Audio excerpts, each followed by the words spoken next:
Amen. What did LeBron say last night about Steph shooting threes? He said he makes those 10 times out of 9. There you go. Welcome to The Jump. I am Rachel Nichols. Today I am joined indeed by NBA champ Kendrick Perkins and our insider Malika Andrews with the best bobblehead in the business behind her. Zach Lowe also going to join us later in the show. Coming up, Kyrie Irving. 4 straight games now he's missed due to personal reasons. The Nets say they don't have an exact date for his return. What is his standing in the organization right now? Stick around for that. First, though, have you ever played charades? Have you ever had one of those turns where you try acting out, say, the overall movie title, and when that doesn't work, you try going word by word, pretzeling yourself into a series of undignified positions, only to have time run out, and you scream at your teammates, "Dances with Wolves, people! That was so obvious!" That is exactly what it felt like watching James Harden at post-game media podium last night. For more than a month, the man has been trying everything to telestrate what he has been thinking. I mean, it's not like he just didn't report to training camp on time. He didn't report to camp on time, as he instead went on a 3-state tour of various clubs and nighttime establishments, posting social media of himself along the way. When that didn't get him traded, he went to a friend's party, again, maskless, indoors, in direct violation of the NBA's protocol. At least the league noticed that and fined him. Still, all we heard from the Rockets and their management was that they wanted James to play games for them, the hope being that if he actually got on the court with new acquisitions like John Wall, Boogie Cousins, Christian Wood, maybe he'd change his mind on wanting out. Narrator, he did not change his mind. And again, he has been acting that out. The Rockets have lost 4 of their last 5, in large part because Harden has been a shadow of his usual point-scoring, foul-drawing, step-back self. He scored 20 points or fewer 4 games in a row, the first time that's happened since he was coming off the bench in OKC back in 2012. And last night, well, if last night wasn't rock bottom, I'd hate to see what is. By the end of the first quarter, the Lakers, already up 35-14, basically treating the game as an and-one showcase. Check out Montrezl Harrell and THT. Each just cleaning up each other's misses with some rim rattling. Yeah. See, that's nice. Then with the Lakers up 21, LeBron James turned the disrespect up to 11. He hit a pump fake 3 that he didn't even bother to watch fall. And why, may you ask, did LeBron turn to his bench in particular? Well, let him and Dennis Schroeder tell you what happened. Well, my teammate, hit me with a bet on the sideline, and I took the bet while I was still shooting the ball. I told him to bet a Benjamin on it, so he shot it, or took a dribble, shot it, and turned around and said, bet, then it went in, and it's just legendary. He said, bet you won't make it. And in order to make a bet official, you either got to have a handshake or you got to look a man in the eye. So he said, bet it. And I turned around, looked him in the eye, and I said, bet it. I can't even. I mean, that's incredible. And in years past, we would have seen at least an attempt at an incredible response from James Harden.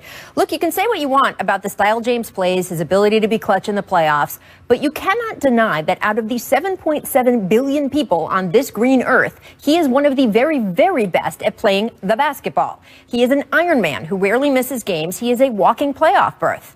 And yet last night, with the defending champs literally making a mockery of Houston's home court, Harden barely lifted a finger. He loped lazy passes. He didn't move on defense. After the game, Coach Stephen Silas said, quote, "They're having fun at our expense. It doesn't feel good at all. We should take umbrage. It's like the Lakers were dancing on our home court." But it was what Harden said post-game that spoke the loudest. Clearly, finally tired of trying to act out his feelings, Harden just came out and said what we've all known he's been thinking for more than a month. We're just not good enough.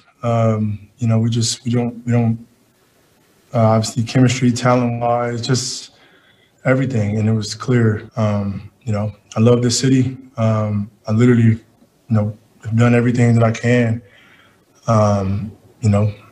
This situation is crazy. It's something that I don't think can be fixed. So, thanks. Okay, then. John Wall was up next, and while he didn't want to comment on what Harden said specifically, he did say that, quote, when you have certain guys in the mix that don't want to buy in all as one, it's hard to do anything special. Then when asked about his relationship with Harden, here's what he did say. I think it's been a little rocky. Can't lie about that. I mean, I don't think it's been the best it could be, to be honest. That's all I really can say. By this morning, the Rockets had clearly had enough. Harden was told not to come to practice, with coach Stephen Silas telling reporters, quote, we felt it was best for the group and best for James. While Boogie Cousins said the disrespect, quote, isn't something that all of a sudden started last night. Boogie added, it's completely unfair to the rest of the guys in the locker room. So what happens next?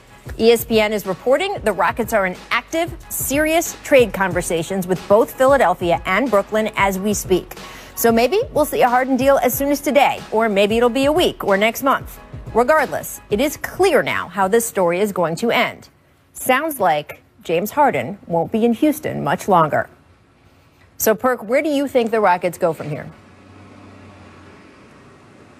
Well, Rachel, I think that James Harden will probably never wear a Houston Rockets jersey again, especially not this season or the next 2 seasons. He keeps saying that he wants to retire as a Rocket, and I get that because he's done a lot for this organization. He's done a lot for this city. But, a wise man told me when I was young, it's not what you do, it's how you do it. And what James Harden did yesterday by throwing his teammates under the bus, undervaluing them, treating them like they're not good enough, or actually saying it, is a problem. And right now the Rockets are taking the right steps. I just read a report that said that Stephen Silas said that James will be home for the remainder of the period until they find a trade. And that's the right move. They have to trade James Harden, and they need to trade him fast.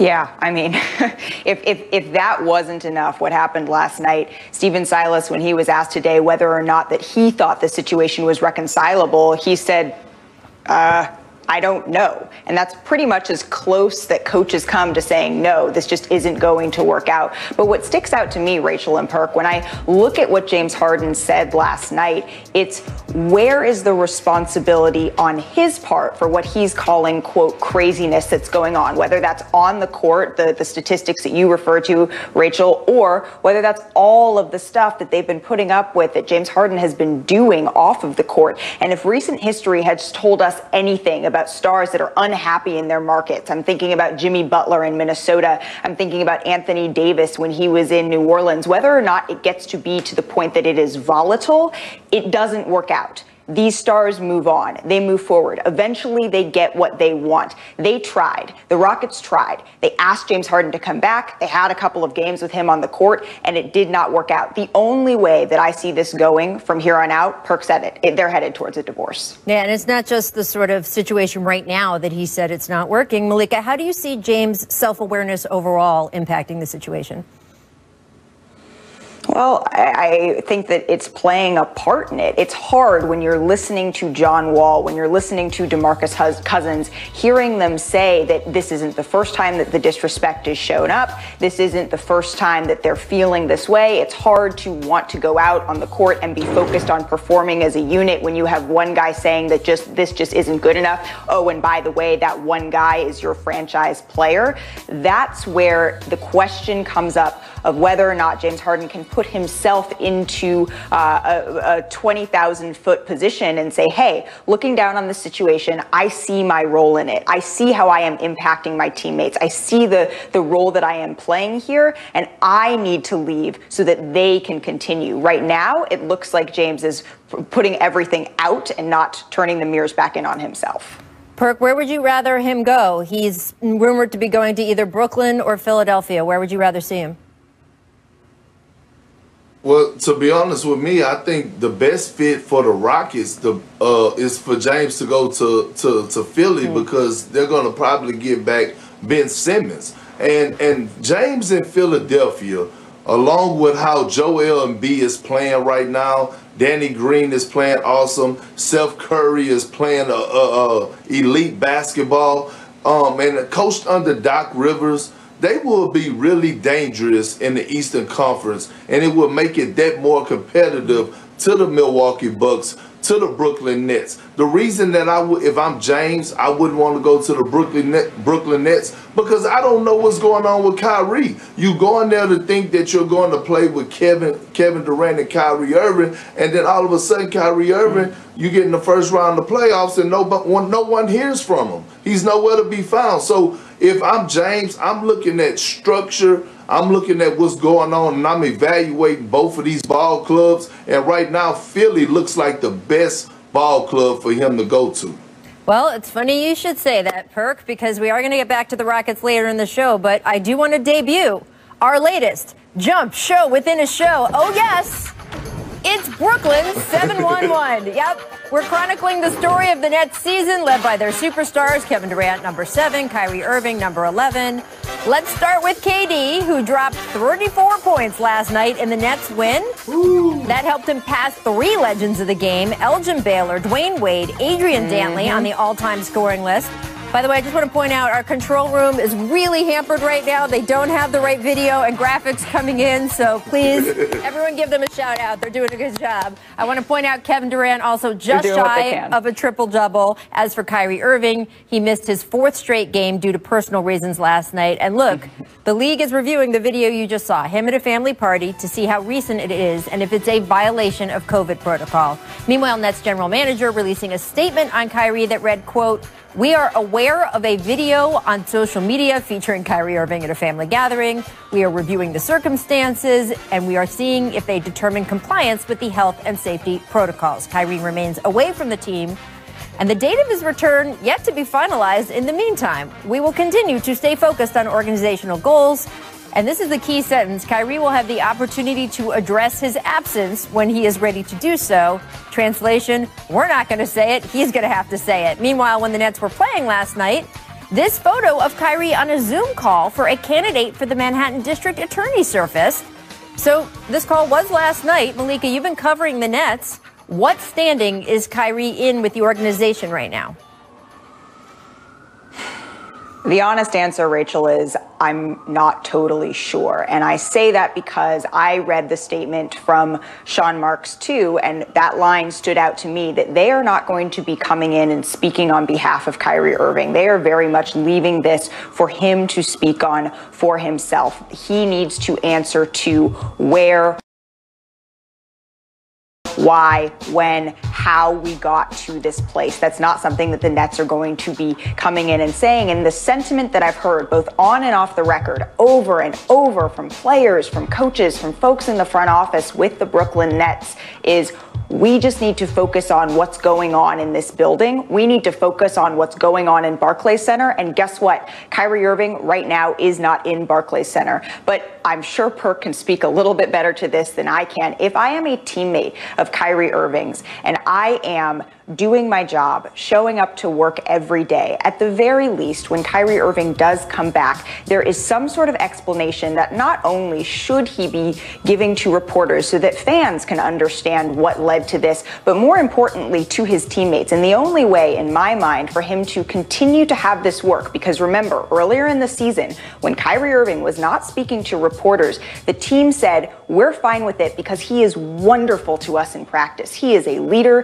He is great on the court. He is showing up for games. He is carrying us. This is why we brought him here, to play amazing basketball. And so he needs to mend whatever is going on in the locker room, making sure that he is being consistent with that communication that Steve Nash and the players have continued to say they want to keep private. That is where he needs to start when he does return, which we know, as Adrian Wojnarowski and I reported, is not expected to be this week.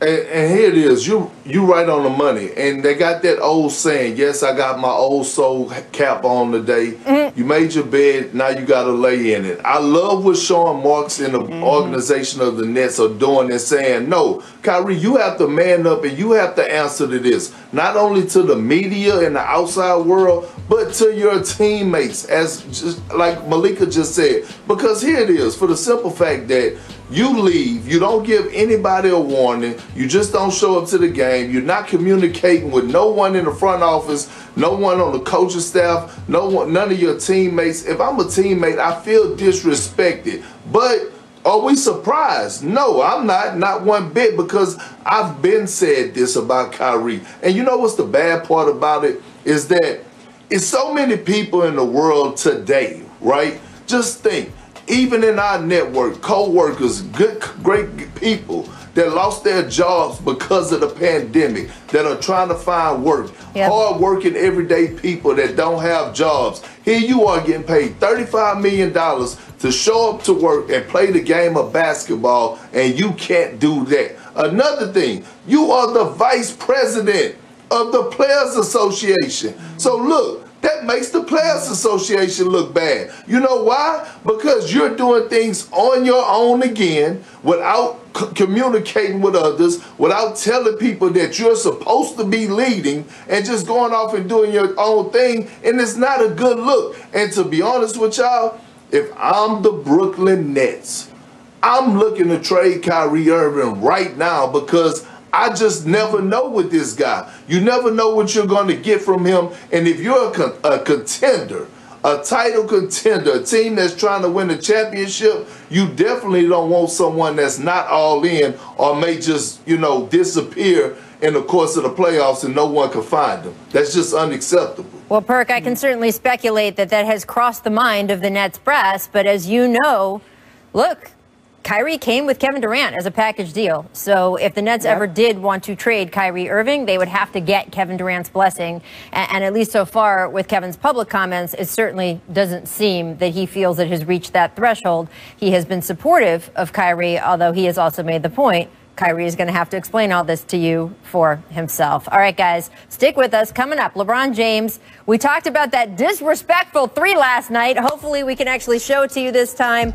Professor Bodmer has been in his lab cooking up LeBron's most disrespectful plays, so stick around for that. Mr. Jimmy Butler. Not James. Don't call him James. His name is not James. It's Jimmy. Make balance. Nuggets Nets. Check out the Euro by Karis LeVert. Phew. Jokic full-on jumped on that. Malika, how important is Karis to the Nets right now? Oh, he's super important, especially with Spencer Dinwiddie and Kyrie Irving out. Remember, Spencer was supposed to be the insurance in some ways to Kyrie, so the dominoes keep on falling here. They need that. Can we shout out those throwback unis, though, on the court? Looks so much better, right? Looks good. Just saying. Looks good. He didn't have to do Jokic like that. He know Jokic run like and move like he have 2 left feet. He didn't have to do big Jokic like that. But it's fun. And they won the game. Miss boxing out. Lakers Rockets. Oh, we could do all of make miss on this game. Horton Tucker missing the layup. And as we showed you earlier, Trez just cleaning it up. Perk, did you ever throw down a putback reverse? Never threw down a putback reverse, Rachel, but I've had my share of reverse dunks. I don't know if I got that high and snatched the screws out the rim like that, but that was impressive about Montrez. Oh, my.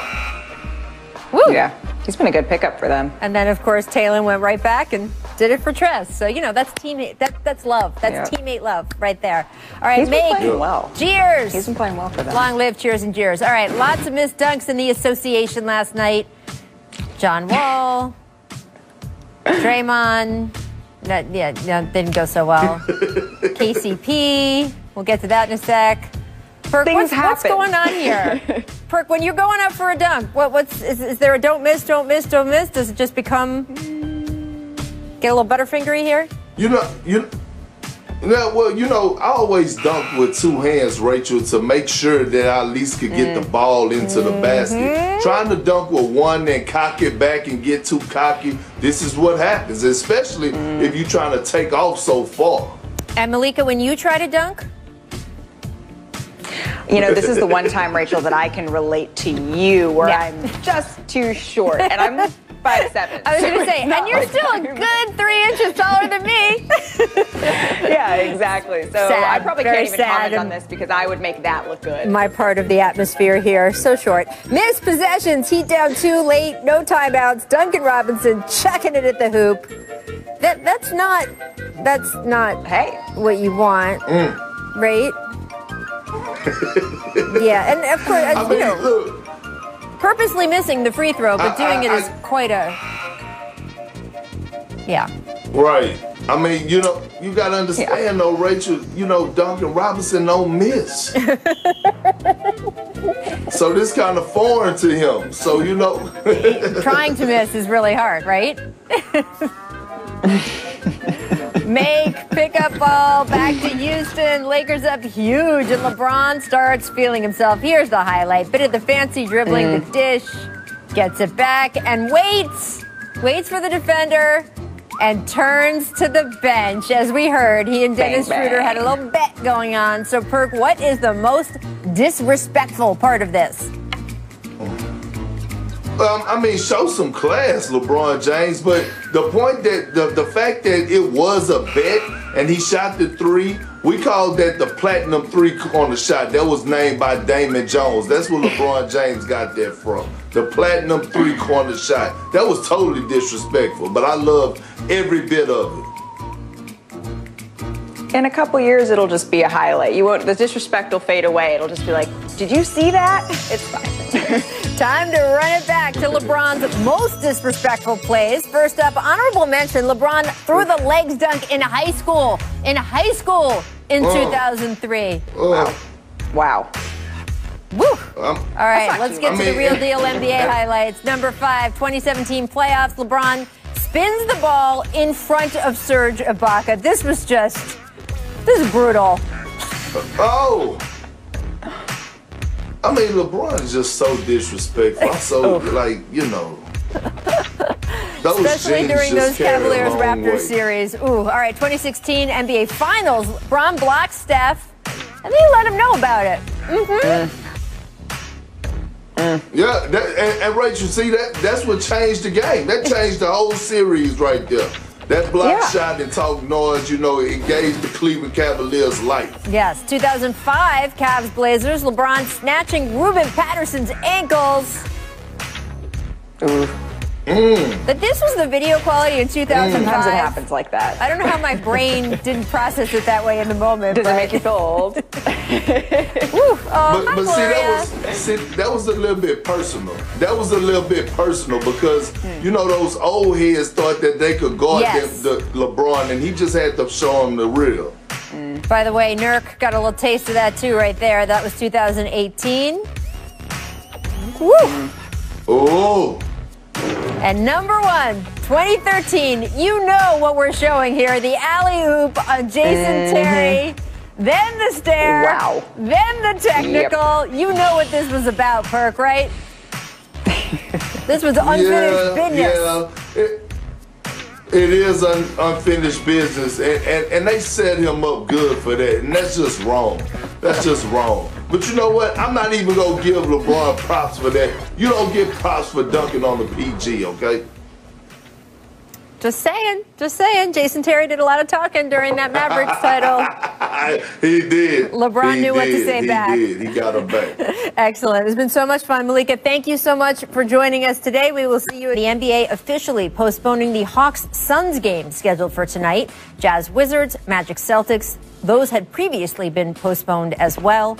Now, Magic forward Aaron Gordon tweeted this: "It's starting to get janky. I'd be cool with a bubble if it was in the Bahamas or Hawaii, and we got to bring our family, wife, or girlfriend." The jump in Hawaii does have a nice ring to it, just saying. Yesterday, the league introduced some new COVID protocols, like forbidding players from leaving the team hotel when they're on the road. No, let's say just special guests are allowed to visit. No inter-team interaction before or after the game. And more restrictions on who can be maskless during games, as well as restrictions on what players can do at home, who they can see, what they can leave their house for. NBA vet George Hill, not thrilled about these new guidelines. Take a listen. I'm a grown man, so I'm going to do what I want to do. If I want to go see my family, I'm going to go see my family. They can't tell me I have to stay in a room 24/7. If it's that serious, then maybe we shouldn't be playing. But It's life. No one's going to be able to just cancel their whole life for this game, and that's how I think about it. Zach, I want to make the point that the NBA has not had to postpone these games because there has been a huge rash of players actually testing positive for coronavirus. A lot of the postponements have happened because contact tracing, right? One guy gets it, and they determine that there have been enough teammates in close enough contact. They have to sit them for a week, so there isn't some huge rash of COVID spreading around the league. Well, what they have tried to do with these rules is eliminate close contact points, right? So that there won't be contact tracing absences on teams if one guy tests positive. But you heard George Hill. Does he have a point as a counter to all of that in terms of just his personal liberty experience, seeing his family? He has a point on two levels. Number one, this is going to be mentally straining. I mean, I guess it's a first world problem. These are five-star hotels and all this, but to be cooped up and isolated, it's a version of the very real mental strain and anxiety that players felt in the bubble. That's a real thing. And his point of maybe we shouldn't be playing, I think that's actually a reasonable question. Clearly, everybody, including the Players Union, who, by the way, has signed on to all of this from the beginning, has made a decision that we're going to play. Now, players can opt out of the season. He would have to sacrifice a huge amount of money to do that, but it's on the table. But I don't think it's unreasonable for him to ask, hey, wait a second, is this really safe? What are we going to learn about how this virus may or may not spread during basketball games? We think we know some stuff. How much stuff do we really know? So I think he's raising some real concerns. The whole I can do what I want thing, well, you actually can't because the union and the league bargained all these rules. And if you do some of that stuff, you can get fined and punished for it. That's sort of unrealistic on his part. But I don't think the general question he's raising is crazy or ridiculous. And work for these organizations that depend on work, that depend on their salary to feed their families. So although I get what George Hill is saying about him being a grown man and him wanting to do what he want to do, it's not about you, G. Hill. It's about the others that haven't got paid millions of dollars that actually need this money. So when you think about or when you say things like this, don't just think about the players and yourself. Think about the guys that are washing your jerseys. Think about the people that are putting the shoes in your lockers and making sure you have everything that you need. The training staff that are taping your ankles. Those are the people that matters too. So when you talk about situations like this, it don't just affect the players and coaches, it affects everyone. And I would say, Perk, that's such a great point. It's also a great point about George Hill. I think he has so much respect from everyone around the league. This doesn't change that. But I would say to all players, anyone associated with teams right now, at this point, we all know the issues, right? We all know the risk and reward. We know how much money would be lost if the NBA shut down for a significant amount of time. We know that the people involved in running the NBA have decided they would like that business and that money to continue. And if you are someone who is just out there speculating, I don't know, maybe we shouldn't be playing, you've got all the information. And you can decide personally, as Zach pointed out, that you don't want to be playing and forfeit your salary. You could be a voice in the union to say we should all shut down and I'm willing to lose all this money for everyone. But to just sort of throwing it out there at this point, I think we have all of the parameters down and the union has made a decision to go forward. And frankly, George has made a decision to go forward. So the speculation sometimes doesn't make a lot of sense to me. I do want to get back to the action. Joel Embiid had a monster 45-point, 16-rebound game last night in an overtime win over the Heat. Both teams extremely depleted rosters, but sometimes that's fun, right? It turns into a game like this. What is the biggest takeaway from Embiid's performance last night, Perk? Everything. He is playing like an MVP, and not just last night, Rachel, but when you look over the course of the season, he's been playing some of the best basketball of his career on the offensive end and the defensive end. And I said this before the season started when they hired Doc Rivers, that Joel Embiid will flourish well under Doc Jordan did when he was with the Clippers. And when you watch the game last night, the biggest takeaway that I got from that is that Doc Rivers didn't say, Joel, go on the block and post up. Doc Rivers let him be himself. It was times where he was running the point. I saw a lot of 1-2 dribble pull-ups. I saw a lot of, facing up, taking guys off the dribble, pulling up on the baseline, like Euro stepping, getting to the hole. So he's letting him be himself. He's not saying, go to the block and I'm going to demand you to post up. No, long as you can go out there and get me 45 and 16 and we win the game, do it however you need to do it, and that's the thing that I took away from the game last night. I'll go a step further than Perk even said. He's not just playing like an MVP. 11, 12 games into the season, for whatever that's worth, he is the MVP. And he's not just playing some of the best basketball of his career. He's playing the best basketball of his career, period. He's almost a 50, 40, 90 shooter right now. Career highs in shooting across the board. The defense hasn't suffered. The free throws are still there. This Joel Embiid, fully engaged, looks like he's in great shape. This is the guy we've been waiting to see ever since he came off the court weeping in Toronto that they had lost Game 7 and vowing that he never wanted to feel that way again. This is a guy who's taking control of his career, his destiny, and taking control of his franchise at an MVP level. Yeah, and we heard the changes he said he made in the offseason, diet, nutritionist, chef, all of that stuff. And frankly, we've heard a little bit from Joel previously, right? Zach, you and I both sat with him after that Toronto series going into the next season where he vowed to be different, and it didn't quite pan out. So to see him execute the way he has wanted to in a way he hasn't before, it's been really fun. Joel Embiid is so good for the NBA. He's so good for basketball. The way he plays, the emotion, the joy he plays with, getting to watch him excel is good for the league. It creates so much fun competition in the East. And who knows? Maybe a James Harden trade is in Joel Embiid's future, and he'll have a new running mate that is still on the blocks. Right. As we continue with this show, we're going to keep talking about what's going on in Houston because the news keeps coming. And look, the beef with the Rockets that James has, it does seem to be impacting his play. So we're going to look more closely at what's changed for Harden on the court. First, though, does James Harden get traded before the end of this show? Perk. Does James Harden get traded? No. Does he gain 7 pounds sitting at home today? Yes. Perk. Whoa!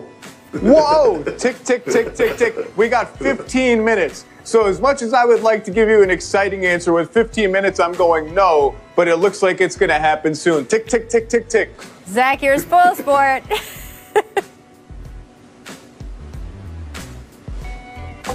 Deferential to John Wall, deferential to Christian Wood, trying to get other people involved. He's averaging like 10 assists a game. That's all great. When has James Harden been deferential to anyone? This is not the James Harden we've come to know, we've come to enjoy watching, or maybe not enjoy watching, depending on your taste. This is just not the same player. It's very obvious. All you need to do is watch the games. Something is not right. I suspect it's a whole confluence of things, starting with his care factor and his desire to be a part of the Rockets.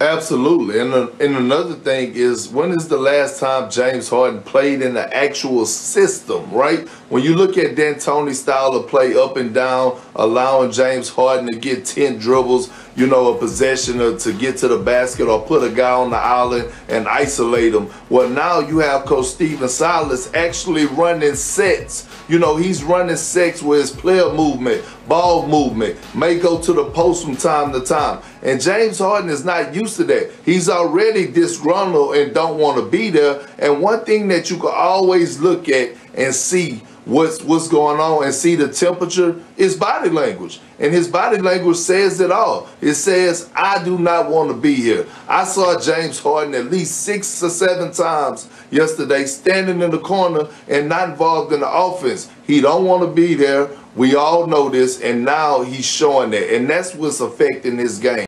If your mind is not right going into a basketball game, I don't care what's on your mind in the outside world, you're not going to perform at the highest level.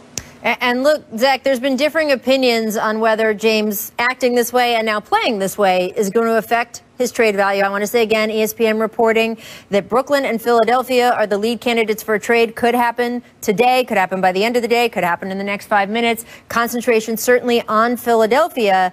My opinion has been that James Harden is James Harden. Everybody, especially Daryl Morey in Philadelphia, knows what you can get when James Harden is engaged. Do you see how he's been playing affecting his trade value at all, or everyone knows this is just very particular to the situation in Houston?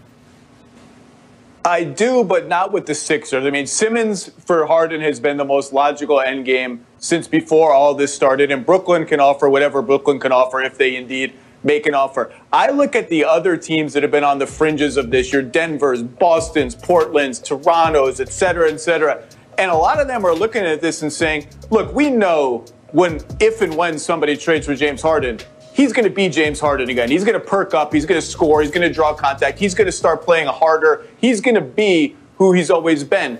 But what this does tell us is, what happens if things go sideways a little bit with us after we get James Harden? What happens if we struggle? What happens if somebody gets hurt? What happens if he decides he doesn't like the coach? Well, what does that look like? Is he going to do this to us? Is he going to do the same thing he's doing at Houston because things don't go exactly the way he wants? And if you're just on the fringes, if you've just dipped your toe in, that might be enough to just say, you know what? We really like Jaylen Brown. He's really good. We really like Michael Porter Jr. He's really good. We don't really need to get involved in this. And I'm not saying that that's happened in those places, but I know that a lot of teams that have been on the fringes are watching very closely and debating that